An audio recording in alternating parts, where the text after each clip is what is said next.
AITA for refusing to switch bedrooms in my own house after my roommate got engaged and said I was being selfish. I, 31F, own a small 3-bedroom house that I bought 5 years ago, long before housing prices went completely insane. It was a huge achievement for me because I grew up lower middle class and worked 2 jobs for years to save for the down payment. When I bought the house, I took on a roommate, Jenna, 30F, to help with the mortgage and utilities. We've known each other since college and always got along well. From the beginning, we agreed that the largest bedroom with the attached bathroom would be mine, since I'm the homeowner and pay a larger share of the expenses. Jenna took one of the smaller bedrooms and used the third as an office/storage space since she worked hybrid. The arrangement worked well for years. We split utilities, had clear boundaries, and rarely fought. About a year ago, Jenna started dating her now fiancé, Ryan, 33M. He was around a lot, but it didn't bother me. He was polite, chipped in for groceries occasionally, and stayed over a few nights a week. I didn't charge extra rent because it didn't feel worth the hassle, and Jenna assured me it was temporary. 3 months ago, Ryan proposed. I congratulated them and was genuinely happy for her. Shortly after, Jenna told me Ryan would be moving in full-time to save money for the wedding. I agreed, on the condition that rent and utilities would increase to reflect an extra person. She agreed without argument, and everything seemed fine. Then Jenna sat me down for another conversation. She said that now that she and Ryan were engaged, it made sense for them to have the primary bedroom because they were starting a life together. She suggested I move in her old room so they could have more space and privacy. She framed it as a reasonable adjustment and said it would only be fair. I was honestly stunned. I reminded her that this was my house, that I paid the mortgage, and that the bedroom arrangement was agreed upon years ago. I also pointed out that the master bedroom was one of the main reasons I bought the house and took on a roommate in the first place. Jenna said I was being rigid and that couples need more space than a single person. When I said no, she got upset. She said I was prioritizing comfort over their future and accused me of being unsupportive of her engagement. She also said it was weird that I wanted such a big room when it was just me. I told her it wasn't about how many people were sleeping in the room. It was about ownership, boundaries, and the fact that I shouldn't be downgraded in my own home. Things escalated from there. Jenna started acting cold and distant. Ryan stopped making small talk with me and barely acknowledged me when he came home. A week later, Jenna brought it up again and said they were willing to compromise by paying a bit more rent if they got the master bedroom. I told her no again and said money wasn't the point. She then told me I was being selfish and power-hungry, using the fact that I owned the house to control her. That hurt because I've always tried to be fair and accommodating. I reminded her that I already compromised by letting Ryan move in and that she still pays below-market rent for the area. She responded by saying I should be grateful she's such a good tenant and that anyone else would demand more. The situation reached a breaking point when she told mutual friends about the conflict. Apparently, she framed it as me refusing to support her future and hoarding space out of spite. A couple of friends reached out and suggested that since I don't plan on getting married anytime soon, I could afford to be flexible. One even said, "It's just a bedroom." Here's where I'm conflicted. I understand that couples need space, and I don't want to be the villain in her engagement story. At the same time, this is my home. I work hard for it, and I don't think I should be expected to give up the primary bedroom just because my roommate's relationship status changed. If the roles were reversed, I would never ask a homeowner to downgrade their living space for me. Jenna has started hinting that if I don't reconsider, she and Ryan might move out and find their own place. While that would be inconvenient financially, part of me feels relieved at the thought of having my house to myself again. Still, I can't shake the feeling that maybe I'm being stubborn and damaging a long-term friendship over a room. So, AITA for refusing to switch bedrooms in my own house after my roommate got engaged and said I was being selfish. If you enjoyed the video, don't forget to leave a like and subscribe to the channel. It helps the content grow and motivates me to create even more great videos. Turn on notifications so you don't miss any new uploads. By the way, I'm curious, when do you usually watch my videos? While working, studying, or just relaxing at home? Let me know in the comments. I'd love to hear from you. Thank you for your support. AITA for refusing to let my sister turn my wedding into a memorial for our late mom. AITA for standing my ground, even though my entire family says I'm being heartless. I'm 29F and getting married in 3 months to my fiancé, Mark, 31M. We've been together for 6 years, engaged for 1, and paying for the wedding ourselves. This matters later. My mom passed away 4 years ago after a short illness. She was amazing, and I miss her every day. My sister, Lily, 34F, and I handled her death very differently. I went to therapy, took a few months off work, and slowly rebuilt my routine. Lily never really did. She moved back in with our dad, quit her job, and has centered most of her identity around being the daughter who lost her mom. When Mark and I started planning the wedding, I knew Mom not being there would be hard. I found small ways to honor her privately. I'm wearing her necklace. I have a charm with her handwriting sewn into my dress. We're lighting a candle for loved ones who passed, including Mark's grandfather. That felt right to me. A few weeks ago, Lily asked to see our final wedding plan. She went quiet while reading it and then asked where the tribute to Mom was. I told her about the candle and the necklace. She said that wasn't enough. She wanted a large framed photo of Mom at the altar, a speech dedicated entirely to her, and for me to walk down the aisle holding one of Mom's scarves instead of a bouquet. I said no. I explained that while I love Mom, my wedding is about starting my marriage, not reliving the worst year of my life. I told Lily I wanted joy that day, not to be sobbing through the ceremony. She started crying and said I was trying to erase Mom and that I was ashamed of our family. That hurt, and I said so. Over the next few days, Lily kept texting me new ideas. A moment of silence. A video montage during the reception. Changing the first dance song to Mom's favorite. Each time I said no, she accused me of being cold. Eventually, I told her clearly that I was done discussing it, and that if she couldn't respect my boundaries, I'd need space. That's when things escalated. Lily went to our dad and aunts and told them I was banning any mention of Mom from the wedding. That's not true, but it spread fast. Suddenly, I was getting calls saying things like, if your mother were alive, she'd be ashamed, and a wedding is about family, not just you. One aunt said I was being selfish for not letting Lily heal through my wedding. I snapped and sent a group message explaining exactly what I had planned and that this day is not a group therapy session. I said grief looks different for everyone, and that forcing me to grieve publicly was unfair. I also said that if anyone planned to ambush me with a speech or display I didn't approve, they would be asked to leave. Lily lost it. She said I was threatening her and that I'd turned into a bridezilla. She told me she doesn't even know who I am anymore and that Mark has changed me. Mark hasn't said a single bad word about her, but he's been quietly furious on my behalf. Now half my family says I'm right to protect my peace, and the other half says I'm using my wedding as an excuse to control everyone and silence my sister. Lily told me yesterday that if Mom were here, she'd side with her. That comment has been replaying in my head nonstop. I love my sister. I know she's hurting, but I also feel like my wedding is being hijacked by unresolved grief that isn't mine to carry. I don't want to cut Lily out, but I'm exhausted and starting to dread my own wedding. So, AITA for refusing to let my sister turn my wedding into a memorial and standing firm, even if it damages our relationship. AITA for refusing to apologize after I exposed my sister's gift at my wedding. I, 29F, got married to my husband Mark, 31M, 3 months ago. We paid for the wedding ourselves, with some help from Mark's parents, because we wanted full control and didn't want strings attached. My family has always been very big on appearances, especially my older sister Lauren, 33F. Growing up, she was the golden child. Perfect grades, perfect manners, perfect life path. I was the creative one, which in my family is code for the one who doesn't do things the approved way.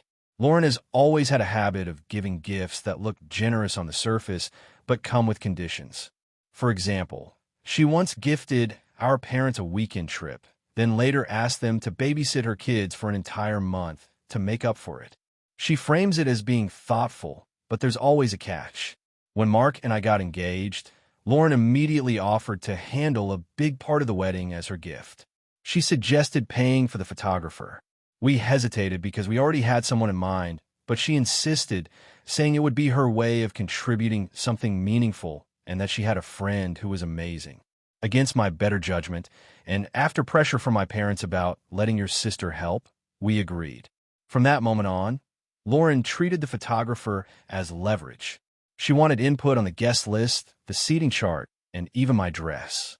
She would casually say things like, "Well, since I'm paying for the photographer, I think it makes sense if I try to shut it down," but every time I did, she would get offended and say I was being ungrateful. 2 months before the wedding, I found out through a mutual acquaintance that the photographer wasn't a gift at all.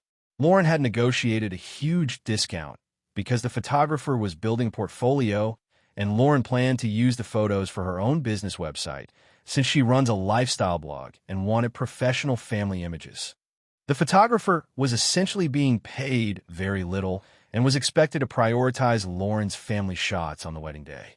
I confronted Lauren privately. She admitted it, but said I was overreacting. Her exact words were, "You're still getting photos, so why does it matter what I get out of it?" She also said if I pulled out now, I'd be embarrassing her and causing drama. My parents sided with her and told me to let it go for the sake of peace.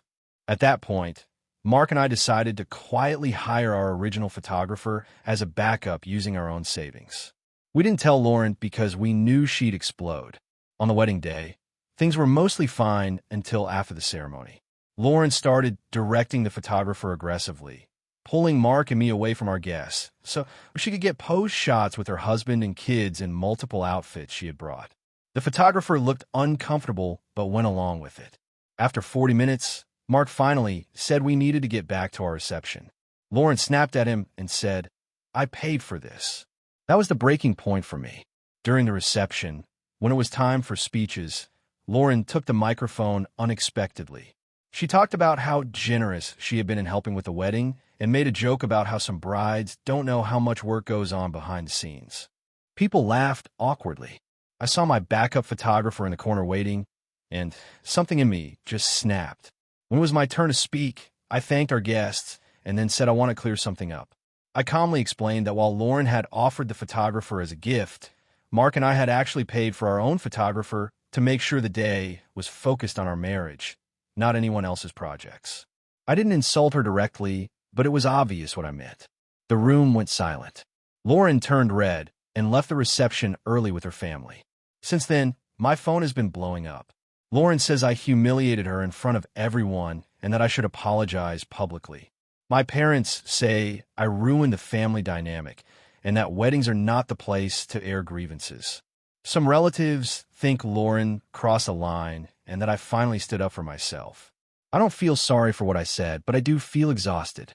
I didn't want drama at my wedding, and I didn't plan to call her out, but I also feel like staying quiet would have meant letting her rewrite the story of my own marriage.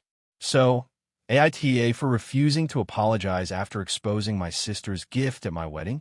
AITA for refusing to co-sign my cousin's student loan after she told me I owe her because I have a better credit score. 27F, come from a pretty tight-knit family. We've had our disagreements over the years, but generally, I'm the one people go to for advice or support because I'm responsible with money and organized.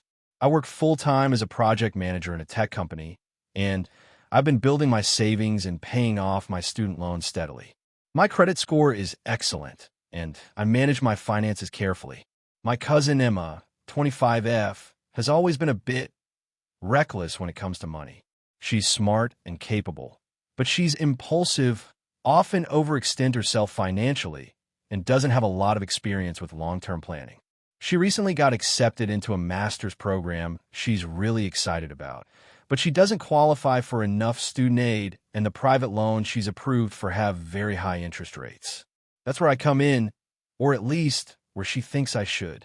A couple of months ago, Emma approached me and asked if I would co-sign her loan.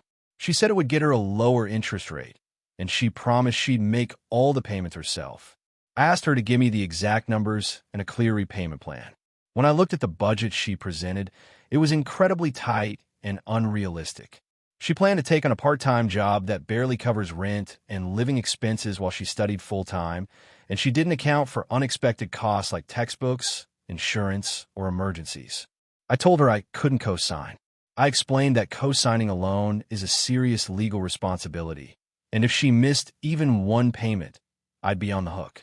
I told her I was happy to help her explore other options, like applying for additional scholarships, work-study programs, or looking for more affordable schools, but I could not risk my financial stability for her loan. That's when she got angry. She said I was being selfish and unsupportive, and she brought up my perfect credit score as if it were a moral obligation. She said, "You have a better life because of the choices you made, so you owe me. This is your chance to help me, and you're refusing." I tried to reason with her, but she didn't want to hear it. She said I was prioritizing money over family and accused me of not caring about her future. The conversation ended badly. She stormed out and hasn't spoken to me much since. She's told our parents, aunts, and uncles that I refuse to help and framed me as being cold and money-obsessed. Some family members have called or texted me asking why I wouldn't help and suggesting that I reconsider. A few even hinted that I'm letting my cousin fail for the sake of my own comfort. I explained everything, but some of them think I'm overreacting and that co-signing a loan is just helping family. The weirdest part is that Emma has started posting about it subtly on social media, implying that I don't support her dreams. She talks about people who have the means to help but choose not to and hints at her loan struggles, tagging me in a way that makes it obvious she's talking about me without outright saying it. It's stressful because now mutual friends and extended family are messaging me about it, making me feel like I'm the villain. I do feel bad that she's stressed and struggling, but at the same time, co-signing a private student loan is not something I can take lightly. It's not a gift. It's a legal responsibility that could impact my credit, my ability to buy a home, and even my employment if something went wrong. I've suggested alternatives, including helping her brainstorm cost-effective programs, budgeting, and even helping her find a part-time job, but she insists that only co-signing will work. Emma keeps saying things like, "I thought family helped family," and "I can't believe you'd put money above me," which makes me feel guilty. But I also know that if I co-signed and something went wrong, I'd be the one in financial jeopardy, and there's a real chance she might not be able to keep up with payments. I don't think that makes me a bad person. It makes me cautious. Some friends say I'm justified because co-signing is a huge risk, while some family members say I'm being unsupportive and cold. I don't want to lose my relationship with Emma, but she's making it hard to have a rational conversation. I feel like setting this boundary has already strained our relationship, and I worry it may permanently damage it. So, Reddit, AITA for refusing to co-sign my cousin's student loan after she told me I owe her because I have a better credit score. Character count, 6,578, white heavy checkmark. AITA for refusing to let my sister stay at my house, even though she's going through a tough time.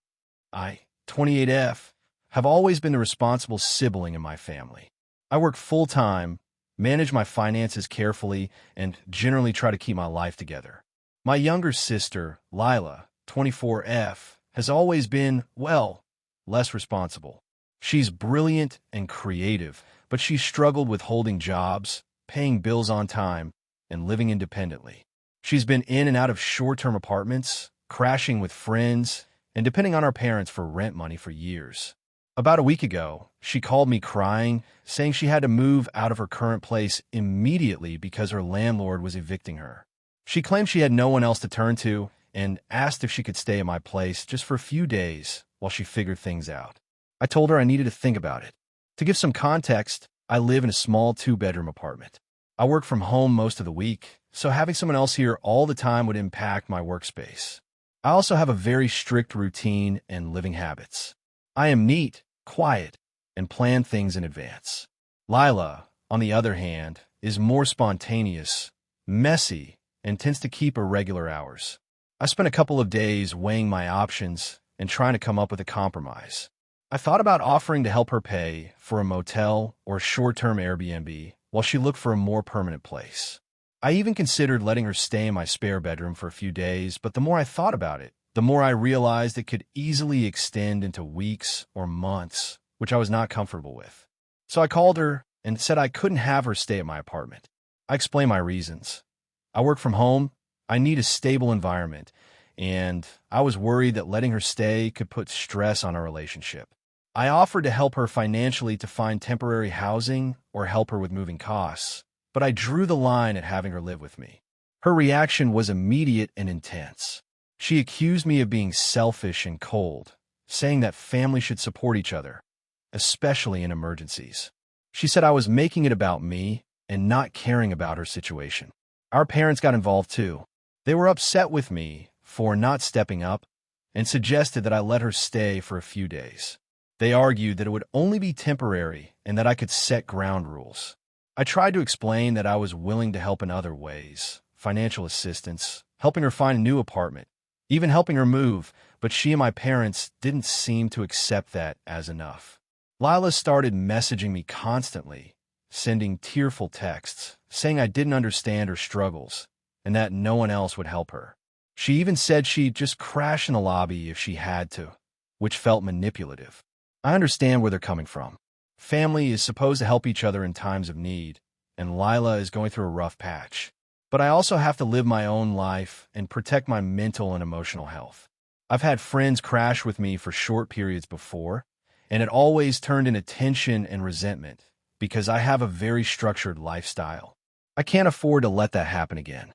A few days later, my parents called me, frustrated, asking if I could just give her a chance and that it wasn't that big of a deal for a few days. I calmly told them no again and explained that I was happy to support her in other ways.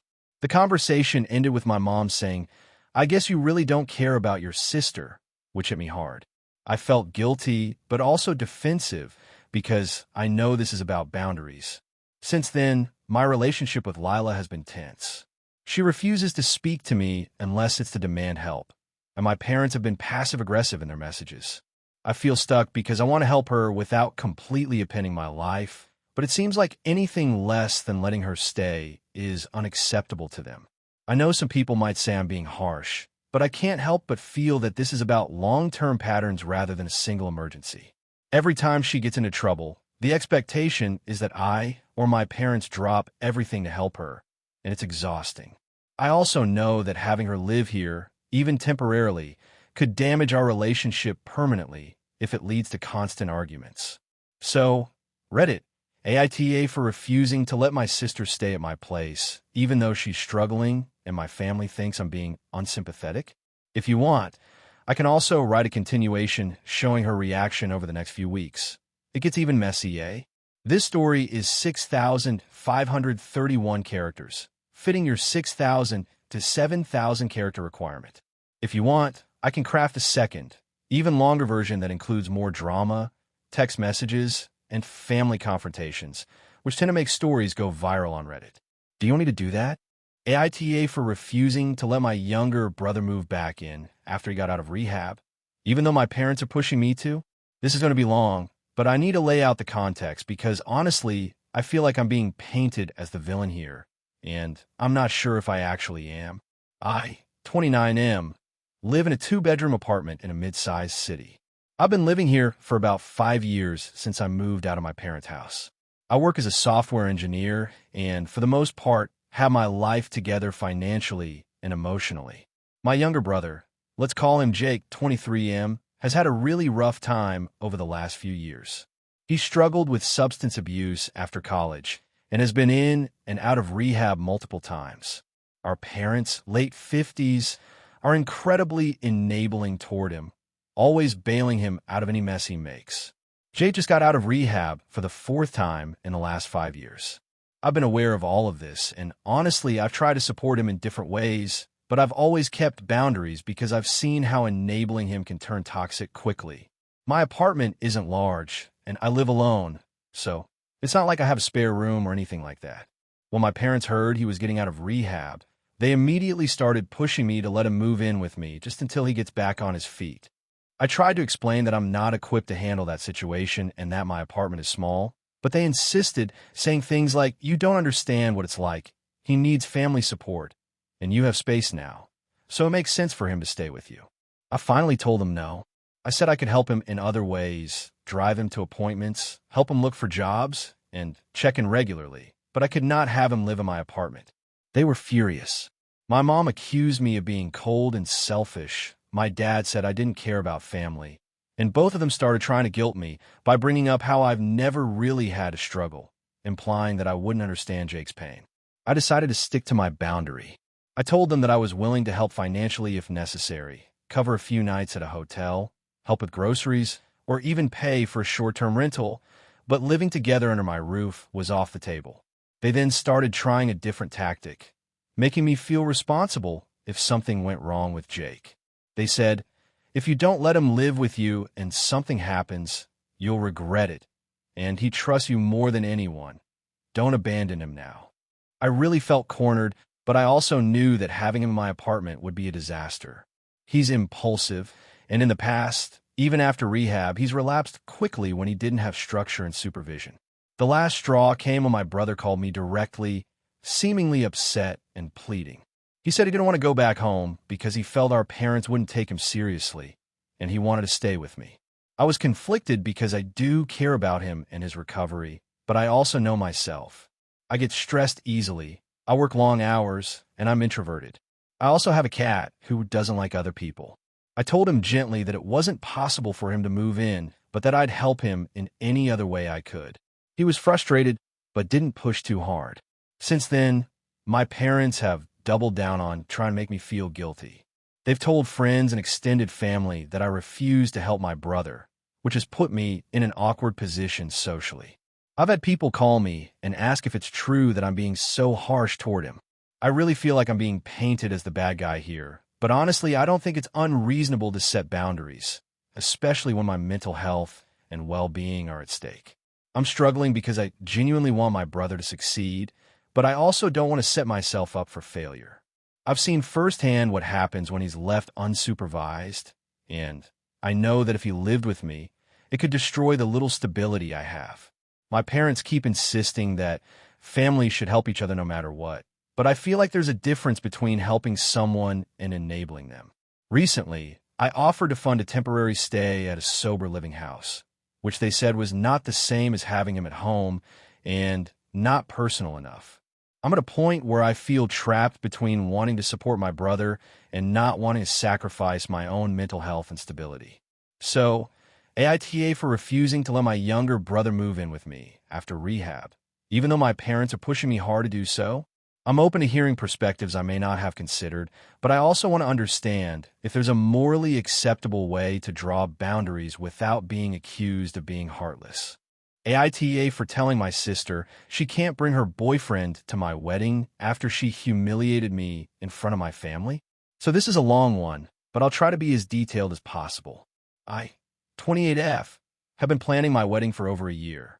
My fiancé, Mark, 30M, and I are paying for it ourselves, and we've worked really hard to make it exactly what we want. I have one older sister, Rachel, 32F, who has a history of being difficult, but I've tried to keep the peace because family is important to me. That said, something happened last weekend that's made me reconsider if I even want her there, and I'm starting to think I might have handled things poorly. So a little backstory. Rachel has been dating this guy, Josh, 33M, for about 6 months.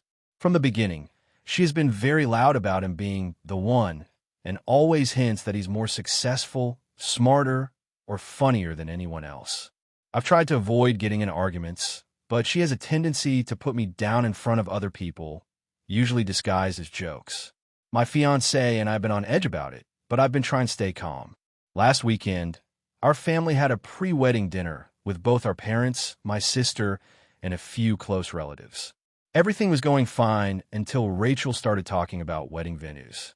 I mentioned that we chose a small, cozy venue because we wanted an intimate feel. Rachel immediately scoffed and said, "Oh, that's cute. I guess if you like paying way too much for nothing, go ahead. Mark probably won't mind your tiny little wedding ruining his big life story." Everyone laughed nervously, but I could feel my face turning red. I tried to brush it off, but then she continued. She brought up our guest list, saying that our wedding would be so boring because no one important was coming. My mom told her to stop, but she laughed and said, "I just don't get why you're doing this yourself. You're not even a real adult yet." I snapped at her then and told her she was being incredibly rude. That's when she made the comment that really hurt me. She said, "Honestly, Mark deserves someone who knows how to throw a proper wedding. You're lucky he's settling for you." I couldn't take it anymore. I left the table and went to our hotel room. Mark followed me, and we just sat there in silence for a long time. I thought I'd calm down, but the next morning, she sent me a long text saying how dramatic I was being and that she just speaks her mind. She also casually mentioned that Josh would be coming to the wedding, which was when I lost it. The truth is, Josh has been openly rude to my fiancée before, making jokes about how boring he is compared to other men she's dated. He also made a point of criticizing our house when he visited last month. I didn't want him at my wedding, and after last weekend, I decided I needed to put my foot down. I sent Rachel a text saying, "After what happened yesterday, I don't feel comfortable having Josh at the wedding. You are, of course, welcome to attend, but he is not." Her response was immediate and furious. She accused me of controlling her life, being petty, and ruining our relationship. She told me that she wouldn't come to the wedding if Josh wasn't invited. I didn't respond for a few hours, and then she sent another text saying she would make everyone choose sides and that our parents would be mad at me. I was honestly stunned. I called my mom, and she said she understood why I felt that way, but that I might have been too harsh in the way I worded it. My dad, however, texted me saying I was acting like a child and that family should come as a package. I tried to explain that this isn't about excluding her. It's about keeping the wedding safe from someone who has openly humiliated my fiancé and me. The past few days have been tense. Rachel has blocked me on social media and is refusing to speak on the phone. She keeps sending mutual friends passive-aggressive messages asking them to convince me to stop being ridiculous. Mark is fully supportive of me, and our wedding planner also said she would support us in keeping the guest list limited to people who are respectful. I honestly don't feel like I overreacted. Weddings are supposed to be about the couple, not about someone else making you feel small. On the other hand, I'm starting to feel guilty because it's my sister, and I do want her at my wedding, but I also don't want to compromise my own happiness. I also feel like my family is judging me for this, even though I'm trying to be fair. So Reddit, AITA for telling my sister she can't bring her boyfriend to my wedding after she humiliated me in front of my family. AITA for refusing to let my sister stay at my house after she left her abusive boyfriend, even though she thinks I'm being cruel. I, 32F, have always been the responsible sibling in my family. My younger sister, Emma, 28F, has had a tumultuous love life, bouncing from one relationship disaster to another. For years, I've tried to support her, but I've also learned that enabling her impulsive decisions rarely ends well. I live alone in a small but comfortable 2-bedroom apartment, and I value my routine, my space, and the stability I've worked hard to maintain. About a month ago, Emma called me in the middle of the night. She had just left her boyfriend of 2 years, who she described as controlling and verbally abusive. I could hear the panic in her voice, and I knew she needed help. I immediately drove to her apartment and spent the night talking to her, making sure she was safe. The next day, I offered to help her find temporary housing, but I told her that my apartment wasn't really an option for long-term staying. Here's where things started to unravel. Emma insisted that staying with me was the only option. She said she couldn't afford a hotel, and she didn't have any friends nearby she could crash with. I explained again that my apartment was small, and I had my own life and responsibilities. I work long hours, and I don't have much energy to manage someone else's emotional crisis 24/7. I told her that I would help her look for a short-term rental or contact a local shelter, but she refused to consider any of those options. Emma started to argue that families should always put each other first, and that I was being selfish for refusing to let her stay. I tried to stay calm, pointing out that I was willing to help her in other ways. I even offered to pay for a few nights in a hotel so she could get on her feet, but she snapped and said that this wasn't enough. She accused me of not loving her, of being cold, and of prioritizing my petty comfort over her safety. Over the next few weeks, she became more persistent. She started showing up unannounced at my workplace and leaving messages that were borderline threatening. She kept insisting that I was morally obligated to take her in. I started feeling trapped and anxious, which I hadn't expected. I began locking my doors, installing a security camera, and even changing my Wi-Fi password to prevent her from accessing my home network. Eventually, things escalated. She posted on social media about my cruel sister who wouldn't help me when I was in danger and tagged me in it. My friends and family started calling me, asking why I wasn't helping her. I tried to explain the situation, but most people sided with her. Emma seemed to believe that any attempt to set boundaries was a personal attack, and she would use guilt and shame to pressure me. I want to be clear, I didn't abandon her. I helped her make an emergency plan, contacted local resources, and offered financial support for temporary housing. I also connected her with a therapist who specializes in domestic abuse survivors. But no matter what I did, it wasn't enough. She demanded my apartment, and when I refused, she started telling everyone that I was heartless. My parents called me yesterday, furious. They told me I needed to let her stay with me at least for a few weeks until she figured things out. They said I was traumatizing her further by denying her a safe space. I told them I understand they are worried, but I cannot compromise my safety and well-being for an indefinite stay. My apartment simply cannot accommodate someone who needs constant emotional support while I maintain a full-time job. The more I try to explain, the angrier Emma gets. She says I am choosing my comfort over her life, and she has started calling local shelters to see if they have extra rooms. She also hinted at involving the police, claiming I'm refusing to help a person in danger, which I find extreme and frustrating. I feel torn because part of me wants to just let her stay and avoid the conflict, but I know from experience that doing so would be unsustainable. I would be drained, stressed, and resentful, and it would likely lead to a bigger fallout down the road. I'm trying to help her in every other way I can without compromising my own stability. My friends are split on this. Some say I am absolutely right to set boundaries and that she is being manipulative. Others think I'm being cruel, that family should come first, and that my reluctance is cold and selfish. I don't want to lose my relationship with Emma, but I also cannot let her guilt me into jeopardizing my life. So, AITA for refusing to let my sister stay at my apartment after she left her abusive boyfriend, even though she says I'm being cruel. Hey friends, if you enjoy this content, don't forget to like the video and share your thoughts in the comments. We really want to know what you like and what can be improved. What do you think of the video? Are there any topics you'd like to see in future videos? Your feedback really helps us get better. Thanks for being with us. AITA for refusing to attend my sister's wedding because of her new fiancé. This has been a source of tension in my family for the past few months, and I honestly don't know if I'm in the wrong here, so I'm turning to Reddit for perspective. I'll try to be as thorough as possible. I, 28F, have an older sister, Emily, 32F, who has always been the golden child in our family. She was academically successful, socially charismatic, and generally adored by everyone in our family.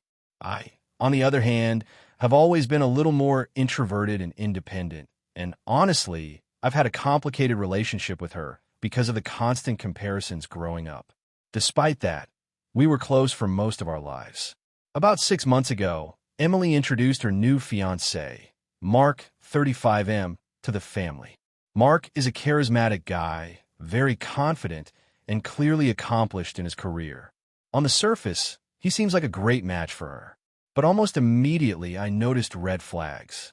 First, he started making subtle jabs at me during family dinners. At first, they were small and easy to brush off. For instance, during a holiday gathering, he said something along the lines of, "It's great you're doing your own thing, but you could really benefit from taking some advice from Emily." It was framed as helpful, but it felt patronizing. Over time, the comments escalated to things like questioning my career choices or my lifestyle in front of our parents. He once said, while looking at my apartment, "You live like this on purpose, don't you? You must enjoy the chaos." He laughed afterward, and everyone else in the room chuckled awkwardly, but I didn't. I tried to talk to Emily about it privately. I said, "I don't feel comfortable around Mark because of how he treats me." Emily brushed it off, saying, "He doesn't mean anything by it. He's just joking. You're too sensitive." I tried to explain that joking about someone's life in front of the family isn't harmless if it's consistent, but she insisted that I was overreacting. Over the past few months, things have only gotten worse. At family events, he started making comments to other relatives that seemed designed to embarrass or undermine me. At one dinner, he said, I never understood why my name doesn't follow a more practical career path. I guess some people are just destined to drift. My parents just laughed nervously, and Emily just gave me a tight smile. Fast forward to last week. Emily called me and told me I needed to RSVP for the wedding. When I asked if there was anything I should know, she said, "Just come and be happy for us. We want everyone there, including you." That sounded fine at first, but then I realized it would mean spending an entire day and night in close quarters with someone who has been actively disrespectful to me, with no support from Emily. I told her I didn't feel comfortable attending if Mark would be there. She was immediately furious and accused me of being dramatic, controlling, and selfish. She even said that my absence would ruin her day and that I was prioritizing my feelings over her happiness. I tried to explain that my feelings are not about wanting to ruin her day, but about not subjecting myself to an environment where I feel belittled and disrespected. She accused me of creating drama where none exists. I reached out to my parents to get a different perspective. My mom said, "We understand why you feel that way, but it's your sister's special day. Can't you just put your feelings aside for one day?" My dad said something similar. I get where they're coming from, but this doesn't feel like a small thing. I've spent years feeling dismissed and undermined by Mark, and Emily refuses to acknowledge it. Some of my friends are saying I should just go, grin and bear it, and try to enjoy the other parts of the wedding. Others say I'm right to stand my ground and that attending would send the wrong message about acceptable behavior. I've thought about attending only the ceremony or only parts of the reception, but I know Mark will be there the whole time, and I don't trust myself to stay composed if he makes one of his comments. I'm also worried about the fallout. If I don't go, Emily has said she'll never forgive me and that she'll assume I hate her fiancé. But if I do go and something happens, I might end up embarrassed or angry in front of everyone. I don't want to be the villain in my family for refusing to attend, but I also don't feel like I should have to put up with behavior that's consistently disrespectful. I've tried to set boundaries, but Emily interprets them as me being difficult. I feel stuck because it's not just about the wedding. It's about my long-term relationship with both Emily and Mark. So Reddit, AITA for refusing to attend my sister's wedding because I don't feel comfortable around her fiancé.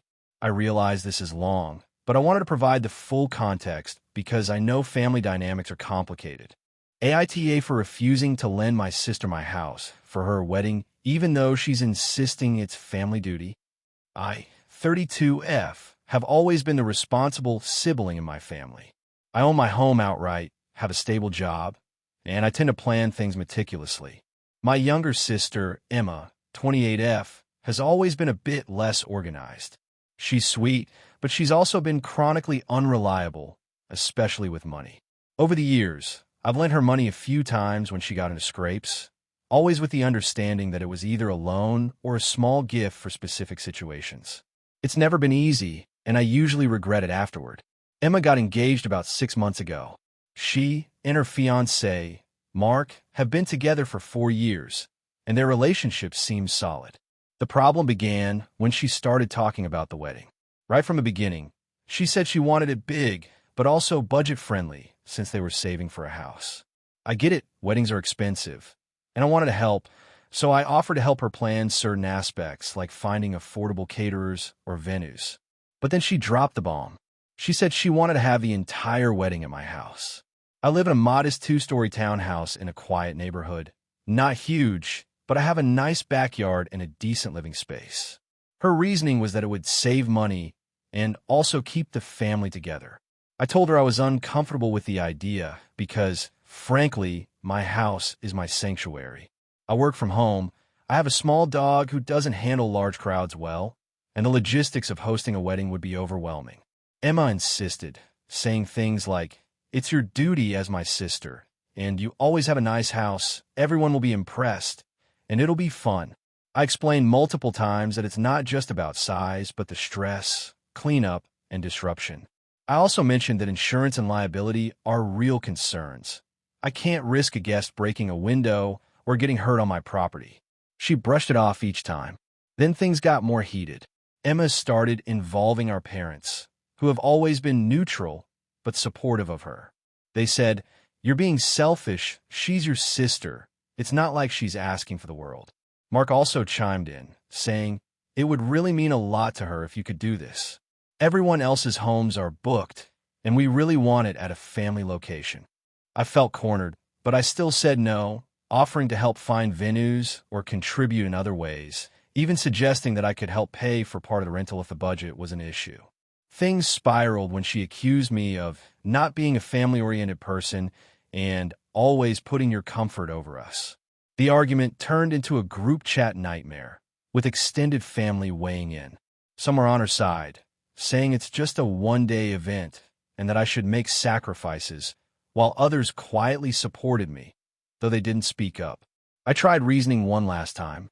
I said, "I want your wedding to be beautiful, and I'm happy to help plan, pay for certain aspects, or even let you use my backyard for a small pre-wedding gathering. But I cannot host the full wedding at my house. It's too much." Emma then accused me of trying to control her life and holding her wedding hostage. That was the final straw for me. I stood my ground. She ended up booking a community hall, but she made it clear that she's hurt and doesn't want to speak to me for a while. My parents are disappointed in me, saying I should have compromised, and this is the kind of thing sisters are supposed to do for each other. Even some of my friends are confused, saying it sounds harsh, but others say I was entirely justified. I feel terrible that my relationship with Emma is strained because of this, but I genuinely don't think I was being unreasonable. My house is my personal space, and a wedding would be a logistical nightmare. I offered alternatives, I offered financial help, and I tried to compromise. But somehow, this isn't enough for her or for my parents. So Reddit, AITA for refusing to let my sister host her wedding at my house, even though she insists it's a family duty and accuses me of being selfish. The fallout has been emotionally draining. Emma hasn't talked to me for weeks. My parents keep dropping hints about how I owe her, and I've started questioning if I really am being selfish. On the other hand, I can't shake the feeling that agreeing to host the wedding would have been a disaster, both practically and mentally for me. I want to salvage my relationship with Emma, but I'm not sure how to do it without feeling like I compromise my boundaries completely. Has anyone been in a similar situation? Was I wrong to draw a line, even if it hurt family feelings? AITA for refusing to let my sister bring her emotional support animals to my wedding after she demanded it last minute. I, 32F, am getting married in 6 months, and as you can imagine, planning has been a roller coaster. I come from a pretty traditional family, while my fiancé, Mark, 34M, is a little more laid back but still values structure. My younger sister, Emily, 28F, has always been a bit of a wild card. She's extremely attached to her animals. She has 3 dogs, 2 cats, and a parrot, and she often refers to them as her kids. Normally, I'm okay with animals, but I don't love them being the center of attention. About a week ago, Emily called me in tears. She told me she couldn't attend the wedding unless all her animals were allowed to come because they were her emotional support animals. She claimed that leaving them with a sitter would cause irreparable emotional harm and that it wasn't reasonable to ask her to come without them. She emphasized that it was a legal requirement for her emotional well-being. I was taken aback. First, our venue is a beautiful historic mansion, which has a strict no-pets policy. Second, Mark and I wanted a fairly formal ceremony with 120 guests, and there simply isn't room or time to accommodate a parrot in the dining area or 3 dogs wandering around. Third, she has never mentioned these as official emotional support animals before. In the past, she's brought them to family gatherings occasionally, but never claimed they were ESA. I calmly explained that the venue does not allow animals, and even if it did, bringing that many pets would be impossible for the day. I suggested she hire a sitter or a local daycare for her animals. She started crying harder and said I was being heartless and selfish and that I didn't understand her mental health needs. She then sent me a 10-page PDF about ESA laws insisting I was violating her rights by not allowing the animals. I tried to reason with her. I explained that this was a private event, not a public space, and that ESA laws mostly apply to housing and air travel. I offered to make a small area outside the venue where her animals could wait with a professional caretaker during the ceremony, but she refused, saying it wasn't enough. Things escalated. She called my mom and dad, who sided with me, but she then started texting extended family, saying I was discriminating against her and her mental health needs. Suddenly, I started receiving messages from cousins I hadn't spoken to in years, all asking why I was treating Emily this way. I tried to clarify, but Emily posted on social media about how I was denying her right to mental health support on the most important day of my life, tagging several family members. At this point, Mark and I decided to draw a firm line. I sent her a message saying she was welcome to attend the wedding, but the animals could not, and that her decision to stay home would be her choice. I also explained that threatening to make my wedding about her animals was unfair and inconsiderate. Emily responded by saying she couldn't believe I would choose my wedding over her mental health, and that she hoped I would regret this selfish decision for the rest of my life. The situation has now split my family. My parents and Mark's parents support my decision, but a few cousins and aunts are saying I should bend a little for Emily. She has since refused to RSVP, and I'm honestly relieved, though a little sad because I do want her to be part of the day. Some friends have told me I'm being too harsh, but others say I'm completely within my rights. I feel like I'm being painted as the villain here when all I'm trying to do is have a wedding that's safe and enjoyable for everyone. I have a lot of respect for mental health and emotional support animals, but I feel like Emily is using it as a weapon to manipulate me into bending rules that simply can't be bent. I'm not planning to rescind my invite, but I also won't let her animals attend, no matter how much she pressures me. Mark is fully on board, but I can see some family drama brewing, and it's stressing me out. So Reddit, AITA for refusing to let my sister bring all her emotional support animals to my wedding, even though she's threatening not to come. Character count, 6,528 if you want. I can also create another version that's even more dramatic and convoluted, like the ones that hit hundreds of comments on Reddit, to maximize the popular AITA story vibe. Do you want me to do that? AITA for refusing to pay for my sister's wedding after she tried to involve me in a financial deal that I wasn't comfortable with? So, this is going to be long, and I'll try to lay out all the context because my family is complicated. I, 28F, have a younger sister, Emily, 25F. Growing up, we had a pretty normal sibling relationship, though Emily has always been a bit entitled. She tends to expect people, especially family, to prioritize her wants above everything else. I've mostly ignored it because she's my sister and I wanted to avoid unnecessary conflict. A few months ago, Emily got engaged to her fiancé, Mark. They've been together for about 3 years. When she called to tell me the news, I was genuinely happy for her. I congratulated her, offered to help with planning in non-financial ways like giving advice, helping pick venues, or DIY decorations. That's where things started to get tricky. A week later, Emily dropped a bombshell. She told me that her fiancé's parents are only contributing a small amount to the wedding, and that she expects me to cover a significant portion of the expenses. Specifically, she asked me to pay for the catering. She mentioned numbers in the range of $10,000 to $12,000. I was shocked. I don't make a ton of money. My annual salary is decent, but $10,000 is basically a third of my yearly income. Paying that for a wedding that I barely get a say in seemed completely unreasonable. I tried to reason with her. I explained that I couldn't afford to pay that much, but I'd happily contribute in other ways, like helping with decorations, photography suggestions, or even coordinating some of the logistics. Emily got upset and said that because I wasn't willing to cover the catering, I didn't really care about her wedding and that I was being selfish. I was stunned.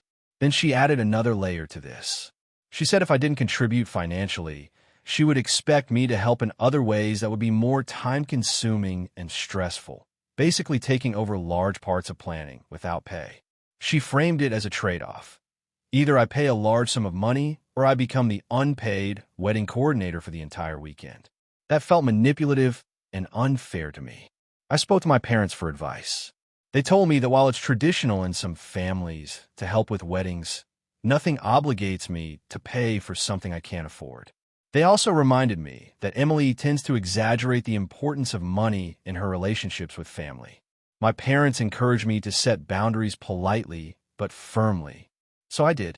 I told Emily that I could not contribute financially, but I would be more than happy to help in other ways that didn't involve me paying a fortune. I also set a hard boundary. I was not going to take over her planning. I offered a compromise. I could host the rehearsal dinner or contribute to a smaller part of the wedding, like the wedding favors, within a budget I could handle. Her response was explosive. She accused me of trying to control the wedding and said that I was disrespecting her choices. She also threatened to exclude me from certain events if I didn't comply financially.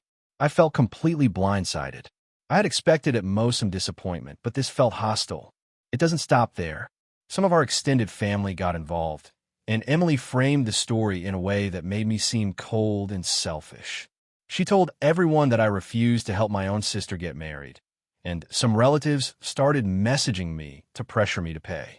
I stood my ground, explaining that I couldn't afford what she was asking and that I was willing to help in non-financial ways.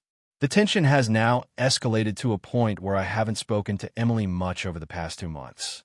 She's actively avoiding me, and our parents are caught in the middle, trying to mediate. They say they understand both sides, but they admit that Emily has a history of exaggerating situations to get what she wants. I'm starting to feel guilty because she is my sister, and I do want our wedding to go well. But at the same time, her expectations feel unreasonable and manipulative. Paying $10,000 would cause me real financial stress, and taking over the planning entirely feels like I'd be working a second job for free. I've tried to reach out and find common ground, but every attempt ends with her saying I'm selfish or uncaring. Even when I offered alternatives like hosting a small part of the wedding, she dismissed them as insufficient. So, Reddit, AITA for refusing to pay for my sister's wedding, even though she expected me to cover a huge portion of it. I don't want to ruin our relationship, but I also feel like I shouldn't be financially responsible for her choices. Some added context that might matter. My parents have contributed to weddings in the past, but they're not able to cover much for Emily this time, which is why she is targeting me. Emily has a history of manipulating situations to get what she wants. It's subtle, usually guilt-tripping or making people feel responsible for her happiness. I am not wealthy by any means. Even the small contribution she suggested would significantly affect my ability to pay rent and other bills. I have offered to help in ways that require effort, but not money, but she refuses to see them as valid contributions. I am genuinely torn. On one hand, I want to support my sister and be part of her big day. On the other hand, I feel like she is demanding something I simply cannot provide, and any attempt to negotiate is turned into me being the villain. So, Reddit, am I the asshole here? AITA for telling my sister she can't stay at my house with her kids for an extended period after her divorce. So a bit of background. I, 32F, have always been close with my younger sister, Lily, 28F. She's recently gone through a messy divorce, and while I've tried to be supportive, things have been tense lately. I live in a 3-bedroom apartment in a moderately sized city with my partner, Alex, 34M, and our 2 cats. Our place is cozy, but definitely not huge. After her divorce, Lily called me one evening, almost in tears, saying she didn't know where she could go with her 2 kids, ages 5 and 7. She was essentially asking if she could move in with me for a few weeks until she figured things out. I was sympathetic because divorce is rough, and I know she was in a difficult place emotionally, but I also felt hesitant. We've had long conversations about personal boundaries before, and I knew that living together with kids long-term could be really stressful for everyone involved. I told her I was happy to help in any way I could, but that having her and her kids live with us for an extended period wasn't really feasible. I offered to let her stay a night or 2 while she arranged temporary accommodations, and I said I could watch the kids for a few hours during the day to give her a break. She sounded disappointed, but said she understood, and we hung up. The next day, Lily called me back, upset, saying that she couldn't believe I wouldn't let her stay for longer. She said she had nowhere else to go and implied that as her sister, I should just step up and help. I tried explaining again that it wasn't about not wanting to help. It was about our space and our mental health. Alex was on board with this, and he reminded me gently that boundaries are healthy and necessary. He even suggested that we look into short-term rentals for her or local family shelters that could help her out. Lily then started posting passive-aggressive comments on social media about how family these days only cares about themselves and indirectly tagging me. I didn't respond publicly because I didn't want to escalate things. I sent her a private message again, suggesting that I could help her search for a small apartment nearby, or even offer some financial assistance for the first month's rent. I was trying to compromise and still be helpful without having her actually live with us. She read the message but didn't reply. A few weeks later, she dropped by my apartment unannounced. She said she was just checking in with the kids. I was honestly shocked and told her firmly that she couldn't come over uninvited and that this kind of behavior made me uncomfortable. She argued, saying she was desperate and didn't know where else to turn. I stuck to my boundaries, explaining that we could schedule visits, but she couldn't just show up whenever she wanted. She eventually left after a tense 20-minute conversation, but the kids were crying, which made me feel guilty even though I knew I was standing my ground. Since then, our relationship has been strained. My parents have been asking me to let things slide and are subtly pressuring me to let her stay with us. They argue that families should be willing to help in tough times, but I feel like they're ignoring the impact it could have on our household. Alex and I have talked about it multiple times, and we both agree that we were handling it responsibly and compassionately, even if it's not what Lily wanted. Recently, Lily has been posting more about how cruel family can be and how some people just don't care, clearly referencing our situation. Friends and extended family are starting to weigh in, some saying I should make more sacrifices for my sister, while others back me up on setting boundaries. I feel torn because I love my sister and I want to help her, but I also feel like there's a limit to what I can do without jeopardizing my mental health, our space, and the stability of my own home. Now I'm starting to wonder if I really am being unreasonable. Should I have just let her stay, even though it would have been stressful and possibly disruptive for everyone? Or is it fair to set these boundaries, even with family? So, AITA for refusing to let my sister live with me and my partner for an extended period after her divorce, even though she has nowhere else to go. AITA for refusing to let my sister's kids stay at my house after a family tragedy, even though everyone else thinks I'm being unreasonable. I, 32F, have always been the responsible sibling in my family. I have a full-time job, a mortgage, and live alone in a modest 2-bedroom apartment in the city. My younger sister, Jenna, 28F, on the other hand, has been less consistent in adult responsibilities. She has 3 kids aged 7, 5, and 2, and while she's an incredible mother in terms of love and energy, she's notoriously disorganized. Bills are often late, routines don't exist, and she tends to lean heavily on others when things get tough. I love my nieces and nephew, but I've always been very clear about boundaries with Jenna. 2 weeks ago, tragedy struck. Jenna's husband passed away suddenly from a heart attack. It was devastating for the whole family. I flew out to help her through the funeral arrangements and the first few days of shock.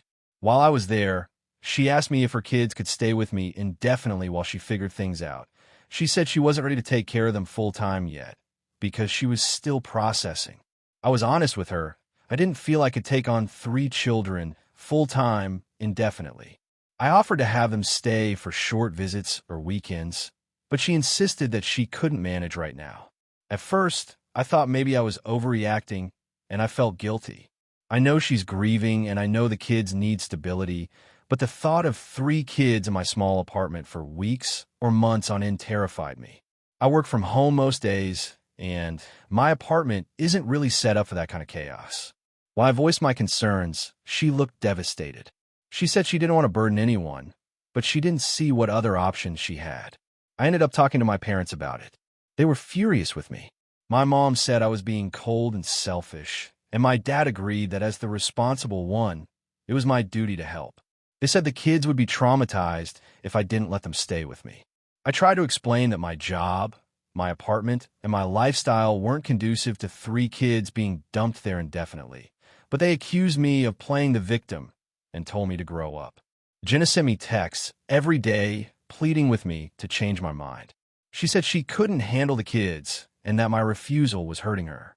She even hinted that if I didn't help, she might have to consider foster care because she couldn't manage.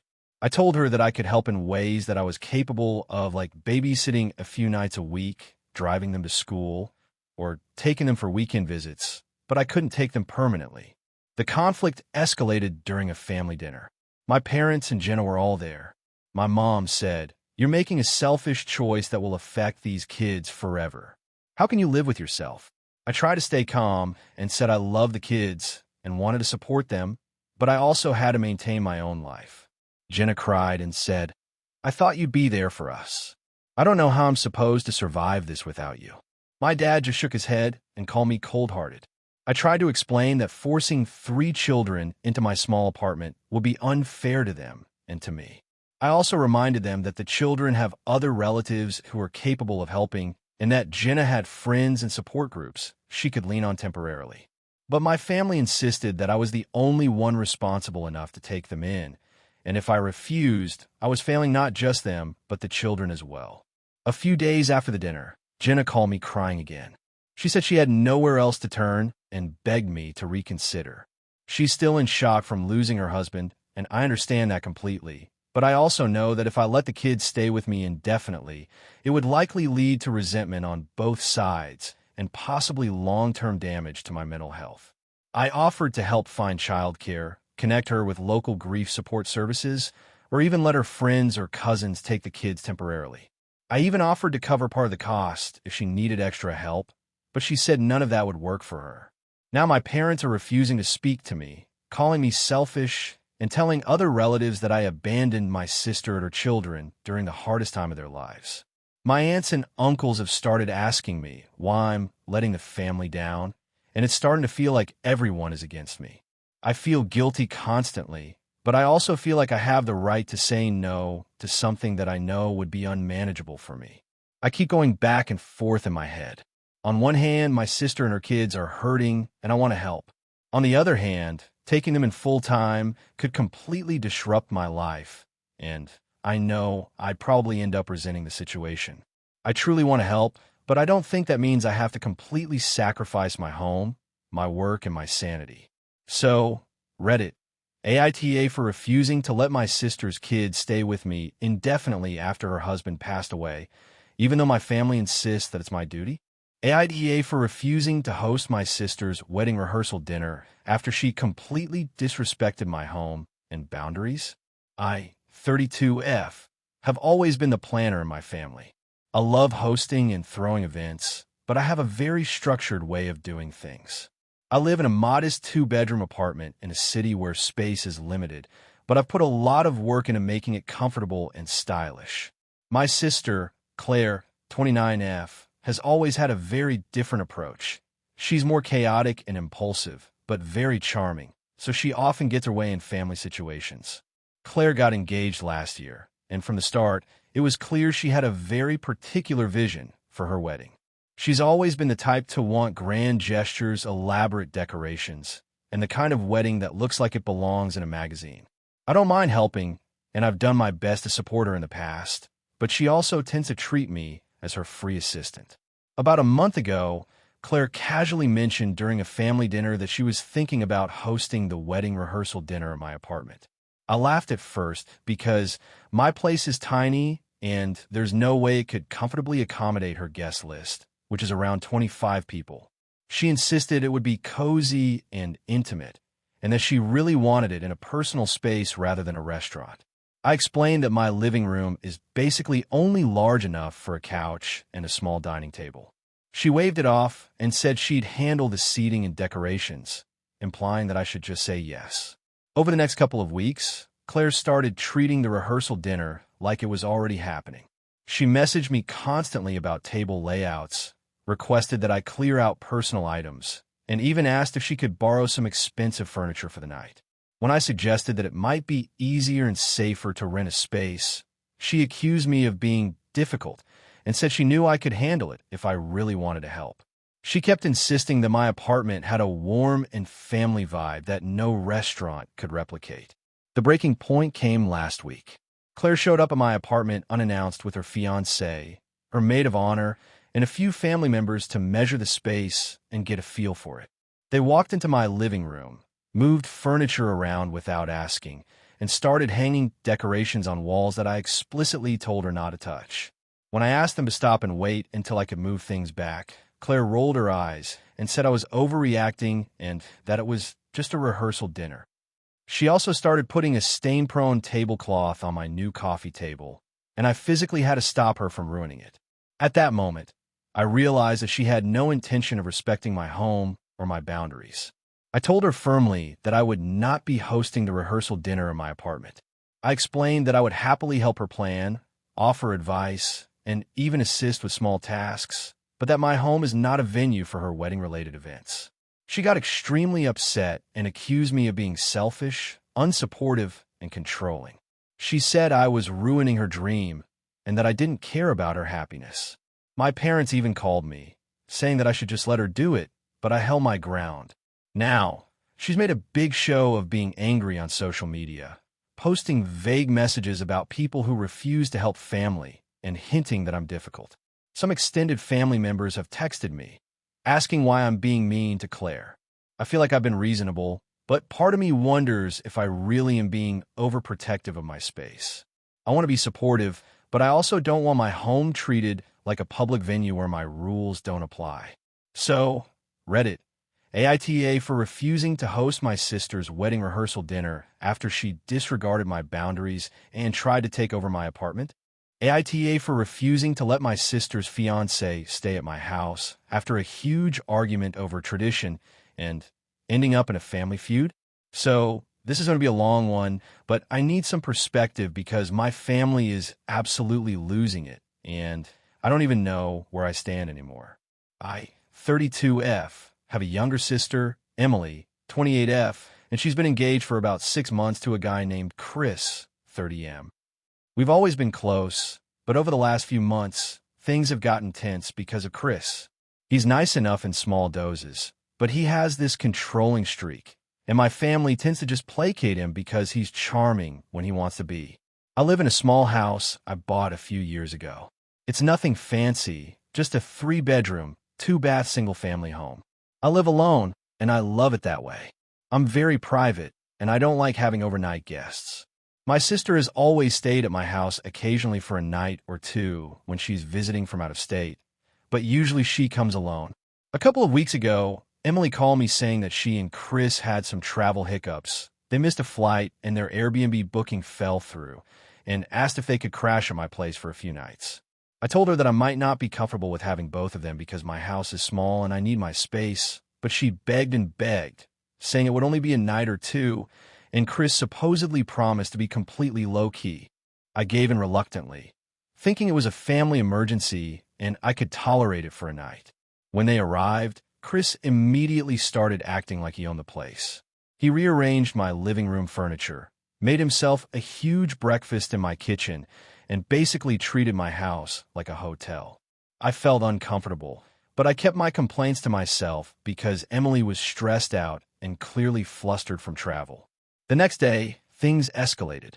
Chris wanted to cook dinner in my kitchen, which is totally fine, except he kept criticizing my cookware and my weird way of organizing things. He also started telling me that, according to his family's traditions, when a couple visits a relative's house, the host is expected to serve meals, provide entertainment, and basically act like a personal assistant. I laughed nervously and said I wasn't familiar with that tradition and didn't really follow it.